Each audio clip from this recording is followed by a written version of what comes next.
Não há possibilidade de nós falarmos de uma cidade se a gente não promover junto um território, uma plataforma, um ecossistema que promova uma cidade criativa, mas inclusiva socialmente.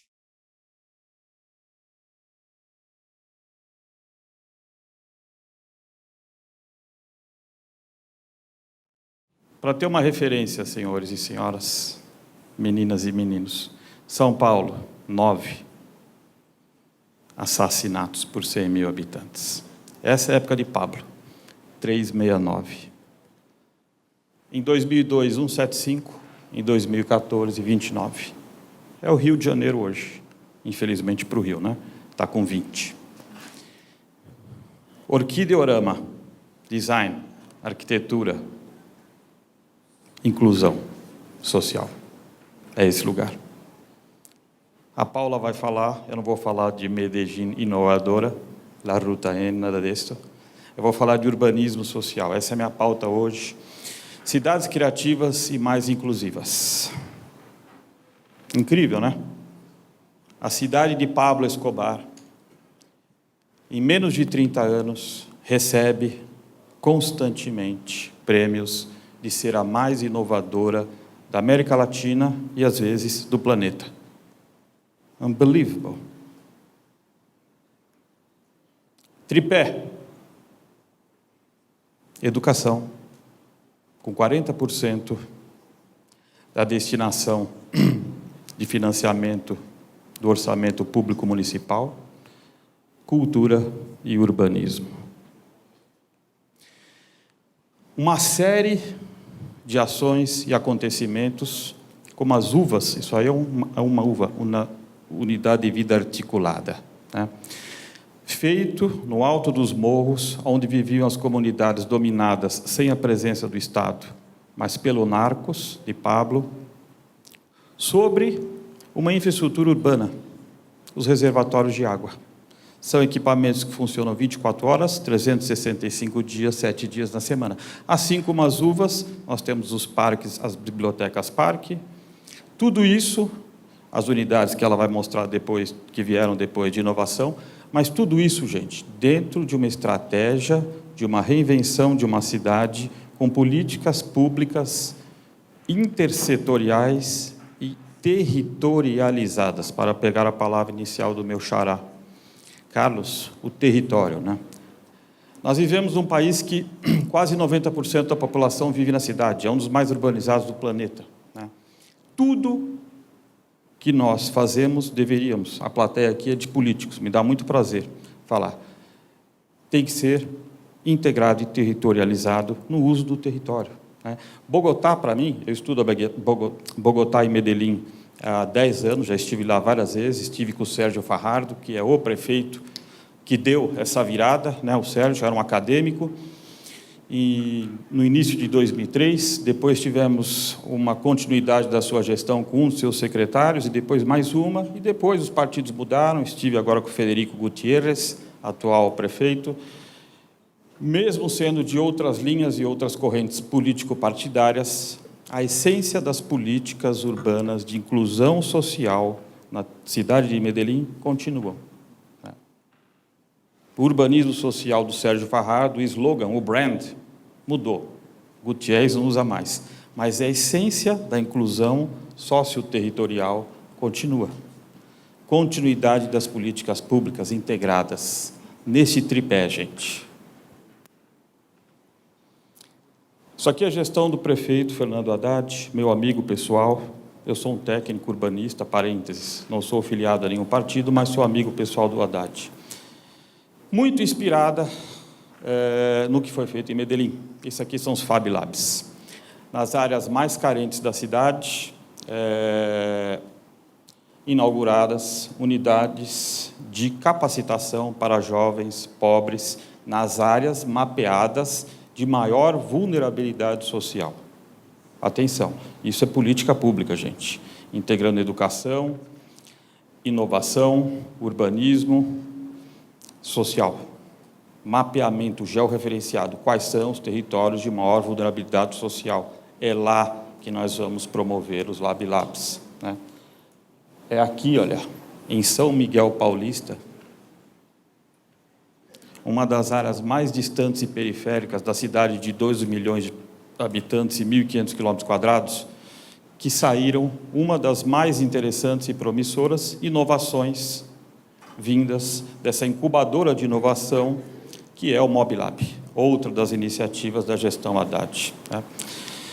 Um centro de incubação e inovação dentro da Secretaria Municipal de Transportes, que criou um monte de coisa, a modelagem jurídica do Uber surgiu nessa época, por exemplo, mas um monte, gente, de aplicativos para a gente se locomover melhor na cidade e ter uma mobilidade mais acessível. E políticas públicas de traffic calming, que é isso que está aqui em São Miguel Paulista. Uma cidade mais para as pessoas e menos para os carros, mais de mobilidade ativa e mais de transporte público. Esse é um laboratório que eu conduzi pela Universidade de Mackenzie, onde eu sou professor, junto com a escola uma das escolas de maior inovação e design, que é a escola de Parsons, em Nova York, junto com a Academy Amsterdam, e nós fizemos um laboratório de cocriação para soluções de urbanismo, nesta que é a maior favela de São Paulo, 190 mil pessoas. E o que é fantástico quando a gente pousa um laboratório lá desse, que existe uma infinidade fantástica, de fazer o sangue andar mais rápido na veia, cada vez que a gente entra numa favela dessa, de oportunidades e de criação das pessoas fazendo coisas fantásticas, hortas comunitárias, cinemas ao ar livre, um monte, Cine Favela Heliópolis, Cine Favela, gente, com cadeirinha de plástico, em cima das lajes, uma vez a cada 15 dias. O que falta é política pública, para pegar isto e transformar num ecossistema criativo integrado como política pública territorial, que não é de uma única secretaria e que permaneça, de uma gestão, como o BDGIM. Muito bem, como o tema da nossa sessão era reforma urbana criativa, eu queria contar essa historinha que eu sempre conto nas minhas palestras, porque ela é muito indutora de uma transformação. Já foi falado hoje de manhã do Vale do Silício, óbvio, o maior polo de inovação e registro de patentes do planeta. Porém, atenção, senhores, a matéria é de 2012. Os jovens do mundo inteiro, aqueles que inventam isso tudo que a gente usa todo dia, estão saindo da região do Vale do Silício para ir para São Francisco. Eu estive no Googleplex há 2 anos atrás. O Google já manda 14 ônibus todo dia para São Francisco, para descer até Palo Alto, Mount View, para pegar os jovens que trabalham no Googleplex. A grande briga dessa turma foi ir ao governador da Califórnia para a extensão do trem, o Caltrain, para descer até Palo Alto. Por quê?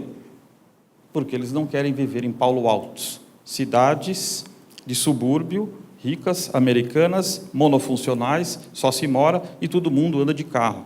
E só tem gente loira e rica. Isso é Palo Alto, para quem já andou lá, naquela ruazinha central. É surreal, parece a Suíça.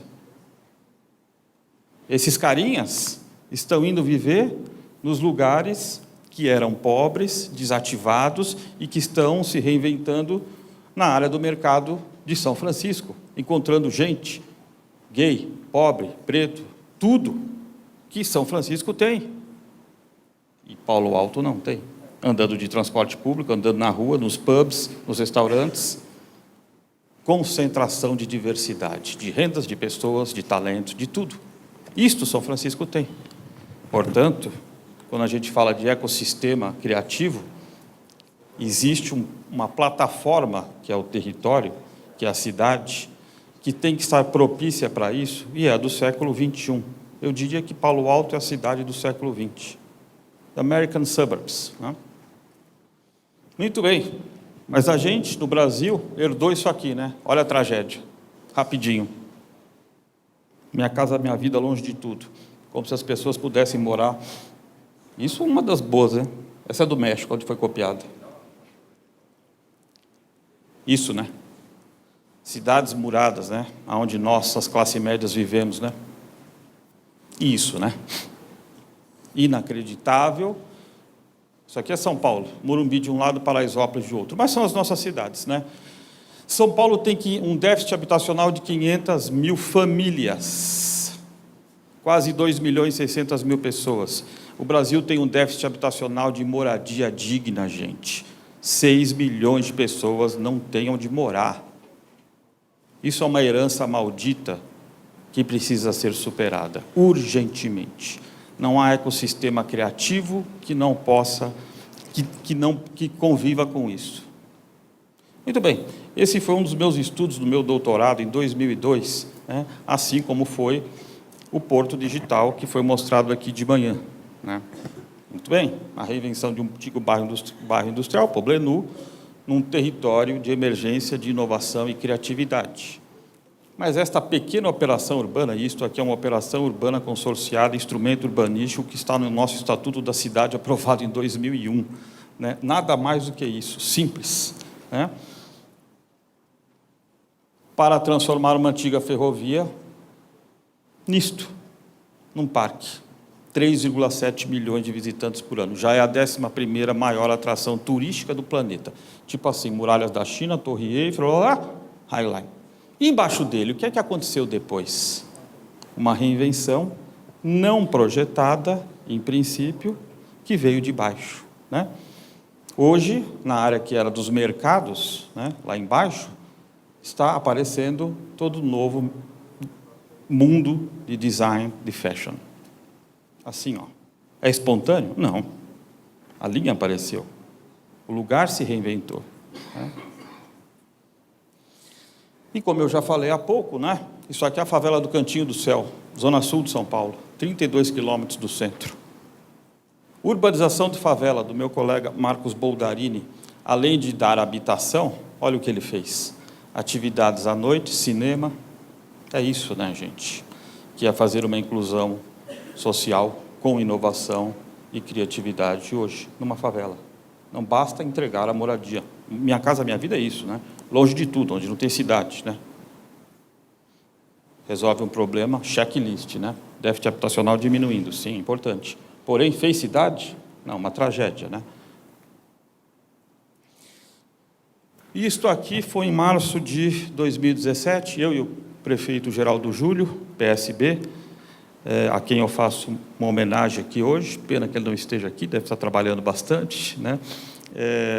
Passamos uma semana imerso na Universidade de Harvard, com essa neve que estava aí, para aprender muito, né, com neurocientistas, psicólogos, como promover territórios educativos para crianças de até 95 centímetros, Urban Night 5, promovido pela fundação holandesa, me fugiu o nome agora, está lá, Van Leer, está no logomarca.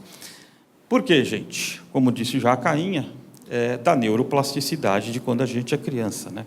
A cidade educa, fora da caixinha sala de aula, fora da caixinha casa, né? A cidade educa. Essa foto é linda, aquela da esquerda, é uma colega minha coordenando uma das várias atividades que acontecem todo dia, a Irene Quintantes, que trabalha com crianças e educação da cidade, no território do céu aberto, que era dominado pelos traficantes no centro de São Paulo. Mais uma iniciativa do governo da gestão do Haddad. Graças a Deus, as 3 iniciativas que eu comentei continuam, né, na atual gestão.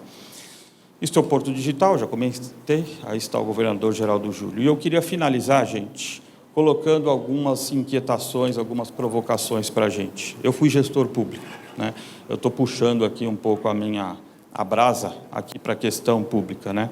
Porque todos vocês, de alguma maneira, estão aí formulando, debatendo e fazendo, né, política pública, né? Nós temos aqui uma herança para superar, né, o nosso passado, né?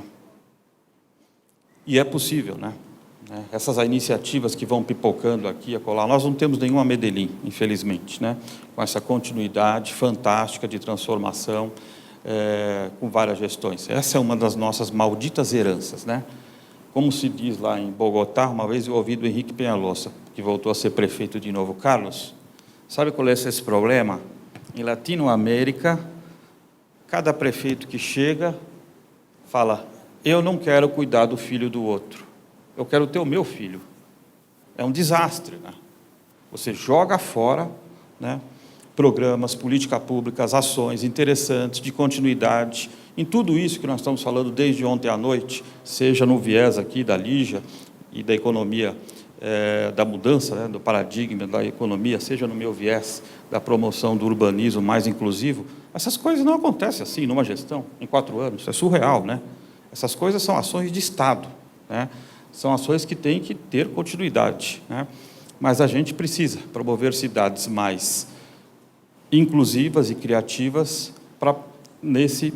criando esse ecossistema, né? E o mundo está mudando muito rapidamente, né? Vou dar um exemplo do que eu quero falar na linha de baixo aí, né? A nova forma de viver, locomover, trabalhar. A sociedade dos serviços avançados em detrimento dos bens imóveis. 5 minutos.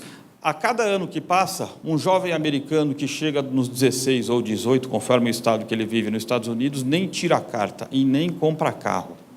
Quando eu fiz 18 anos, um pequeno burguês de classe média em São Paulo, a primeira coisa que eu pedi para meu pai foi um carro.